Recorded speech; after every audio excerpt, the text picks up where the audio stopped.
Dimanche 5 mars, Michel Thor a accordé un entretien au JDD. La chanteuse star des années 70 s'est confiée sur sa relation d'amitié forte avec Sœur Emmanuelle, qui lui a notamment prodigué de précieux conseils lors d'épreuves de la vie comme son divorce. Ces derniers jours, Michel Thor est sorti du silence pour son retour sur le devant de la scène. La chanteuse de 75 ans a notamment apporté son soutien à sa grande amie Julie Pietri, qui a récemment annoncé être atteinte d'un cancer de l'endomètre. Je lui souhaite le meilleur, de garder la foi et de rester positive le plus possible.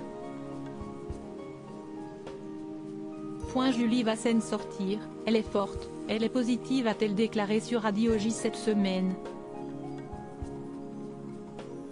La star des années 70 et de la tournée Âge tendre a également balancé sur le tempérament parfois explosif de Claude François, avec qui elle a partagé de nombreuses scènes. Il était aussi très coléreux, on le sait.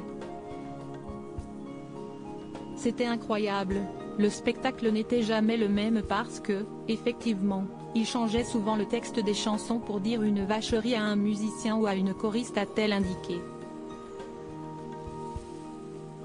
Elle m'a donné sa bénédiction, mais à l'inverse du chanteur, Michel Thor a compensé son côté spirituel en se liant d'amitié avec Sœur Emmanuelle. Dans les colonnes du journal du dimanche, elle s'explique sur cette relation particulière avec la petite sœur des pauvres. Nous avons partagé des dimanches inoubliables dans mon jardin puis dans sa maison de retraite dans le Var, explique-t-elle. La religieuse a notamment été prépondérante pour soutenir la chanteuse lorsqu'elle a souhaité divorcer de son premier mari, qui lui avait notamment caché d'importantes dettes et volé certains de ses collaborateurs. Un choix malgré tout loin d'être simple pour une catholique pratiquante.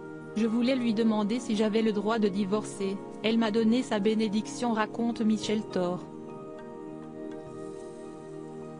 Une spiritualité qui est restée chère à ses yeux aujourd'hui, notamment lorsqu'elle attend le dimanche pour se ressourcer. Dès le vendredi soir, je suis bien, la perspective du dimanche me met en joie. J'ai le droit de me reposer, de ne pas répondre au téléphone, c'est surtout une journée consacrée à la famille, affirme-t-elle. Un rythme de vie qui aurait sans doute convenu à merveille à Sœur Emmanuelle, disparue en 2008 à l'âge de 99 ans.